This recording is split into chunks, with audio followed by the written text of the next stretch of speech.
la Cour administrative d'appel de Lyon a été choisie pour cette audience délocalisée et pour permettre au public des régions de voir comment fonctionne le Conseil constitutionnel. De ces déplacements en région, je tire un bilan très positif, parce que ça permet d'avoir un contact direct. Et le matin, nous voyons les magistrats judiciaires, administratifs, et donc ça nous fait sortir de notre tour d'ivoire. Tant pour les magistrats que pour les avocats, c'est important de savoir ce que fait le Conseil constitutionnel et comment il le fait. Parce que peut-être que trop d'avocats encore hésitent à le saisir alors qu'il y aurait matière à le faire. Je pense que tous les justiciables ne sont pas forcément au courant qu'il existe en France une véritable justice constitutionnelle. Et je crois qu'en tant que citoyen, c'est intéressant de savoir un petit peu comment les institutions de la République fonctionnent. Et c'est ça qui m'intéresse aujourd'hui. Il fait cet effort de sortir de ses murs et de montrer à tout le monde qu'il est capable de se rapprocher des citoyens. Cette audience délocalisée est fondamentale pour les étudiants dans la mesure où cela leur permet de rencontrer concrètement les membres du Conseil constitutionnel et de se rendre compte de l'existence du procès constitutionnel. Comment se déroule l'audience, l'échange contradictoire entre les requérants et les défenseurs de la loi. C'est très important pour eux d'avoir une vision du procès constitutionnel. Les membres du Conseil constitutionnel. L'audience est ouverte. Nous avons donc deux questions prioritaires de constitutionnalité à l'ordre du jour.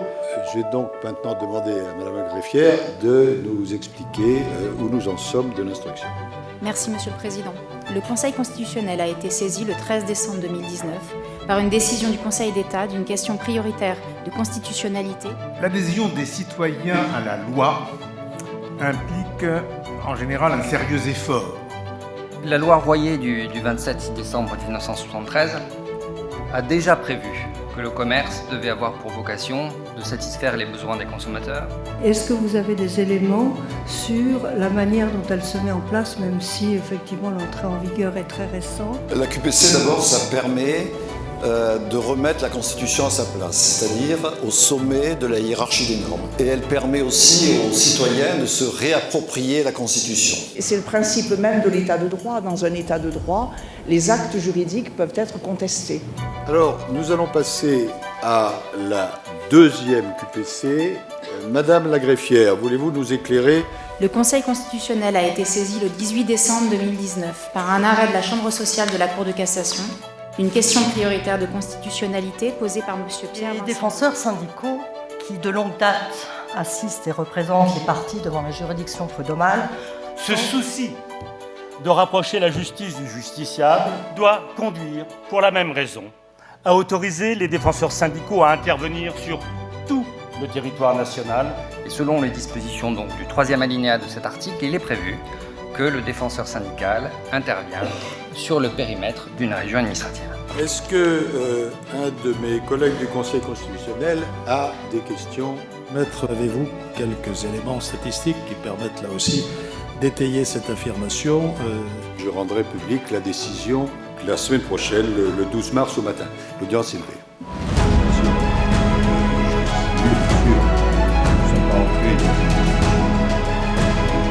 La QPC rend le droit plus effectif, en tout cas rend la Constitution applicable pour tout le monde. À mon avis, c'est la clé de voûte du respect des principes constitutionnels de la République et des libertés et droits de chacun des Français. Le droit, c'est quand même les règles qui fondent une société. Donc il faut une certaine stabilité. Mais en même temps, la société évolue, le regard sur les problèmes évolue. Bien sûr que le droit doit évoluer et la QPC en est une illustration absolument parfaite à mon sens. Un moyen de défense extrêmement puissant pour les justiciables. Le droit est vivant et il appartient au juge de l'interpréter et cette interprétation, elle n'est pas abstraite, elle est effectivement au regard des valeurs qui sont celles de la société d'aujourd'hui. Ça montre bien que la question prioritaire de constitutionnalité, qui existe maintenant depuis 10 ans, est une avancée considérable.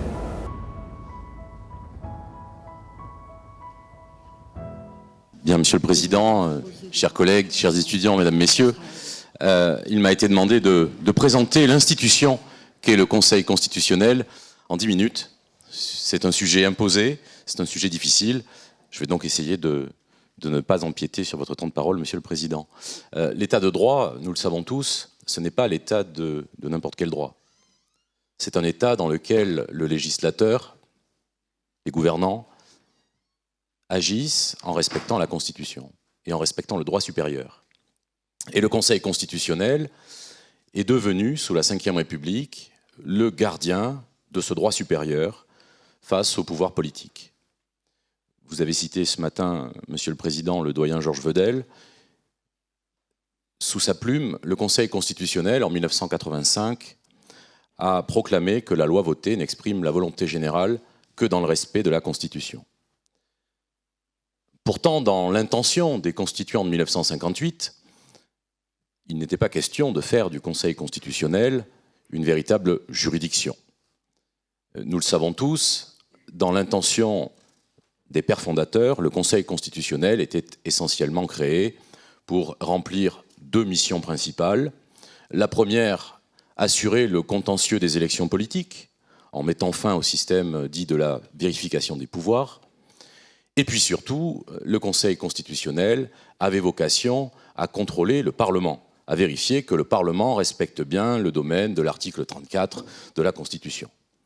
Il s'agissait, selon les mots de Michel Debré, exprimés notamment lors du discours au Conseil d'État en 1958, il s'agissait de rationaliser le parlementarisme. Et les premières années d'application du régime ont montré la docilité de l'institution à l'égard du pouvoir exécutif. Par exemple, le Conseil constitutionnel ne s'est pas opposé à la mise en œuvre des pouvoirs de l'article 16 en 1961.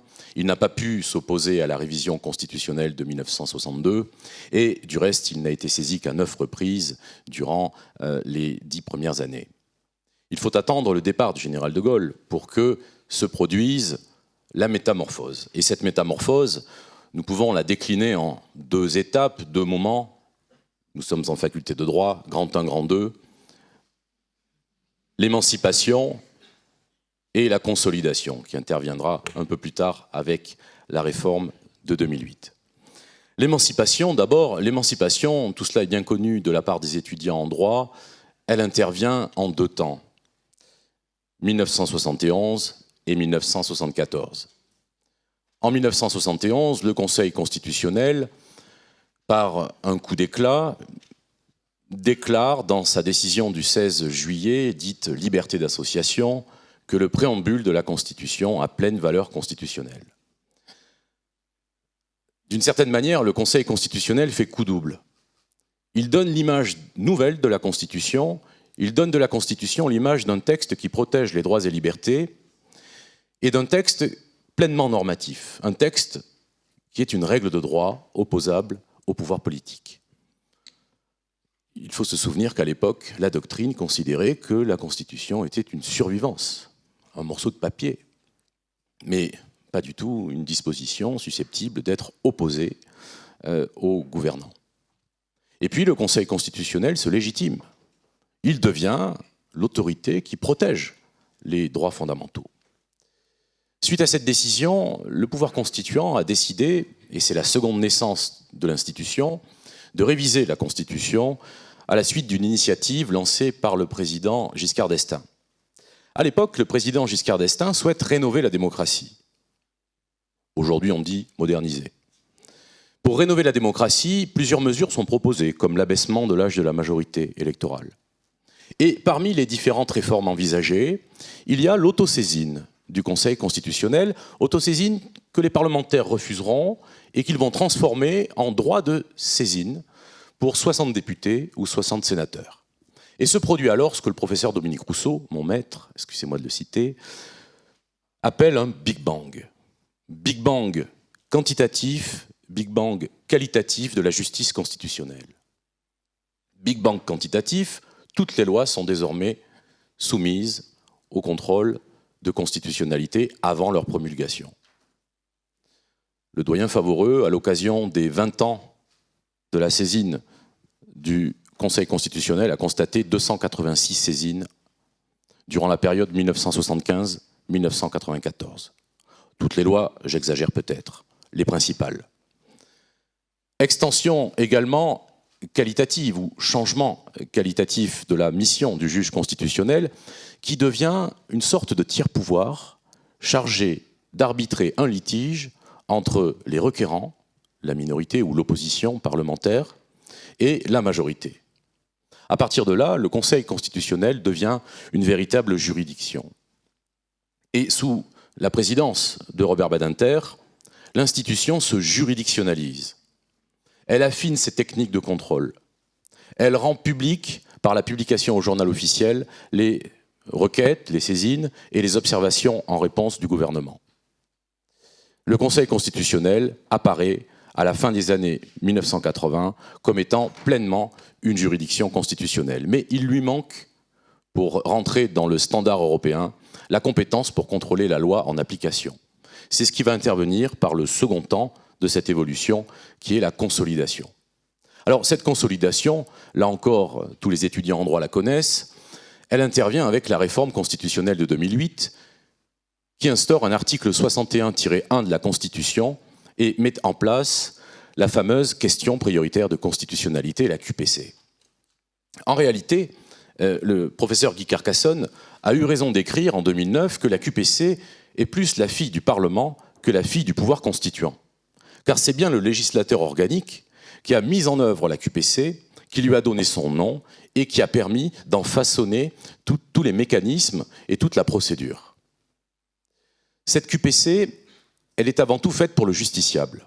Et lors des débats en 2009 du législateur organique, le sénateur Portelli, professeur de droit, affirmait « La QPC a été élaborée pour les justiciables et non pour les juges ou pour les parlementaires ».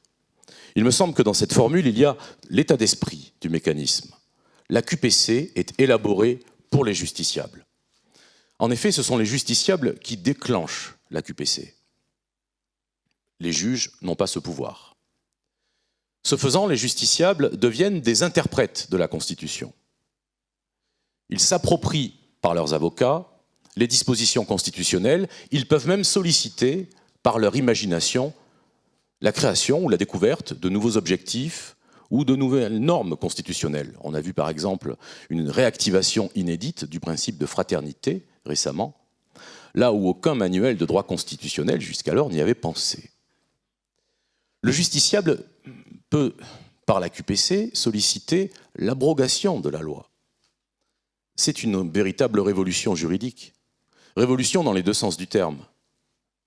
Une rupture avec 2 siècles de légicentrisme, et peut-être un retour aux conceptions révolutionnaires défendues par Sieyès, qui, dans la jury constitutionnelle, proposait déjà cette possibilité d'abroger la loi si elle portait atteinte à la Constitution. Enfin, la QPC, elle renforce la juridictionnalisation du Conseil constitutionnel. Nous l'avons vu la semaine dernière, c'est un véritable procès qui est organisé désormais devant votre office, avec des échanges en toute transparence entre avocats, entre défenseurs de la loi.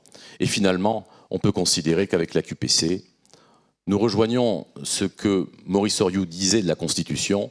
La Constitution, c'est certes une constitution politique destinée à organiser les pouvoirs, mais c'est peut-être et surtout une constitution sociale, c'est-à-dire un texte qui s'adresse non pas seulement à l'organisation des pouvoirs publics, à l'État, mais qui s'adresse aussi à toute la société.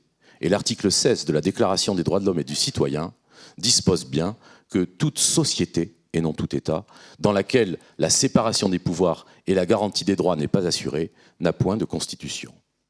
Merci à vous pour votre présence, Monsieur le Président.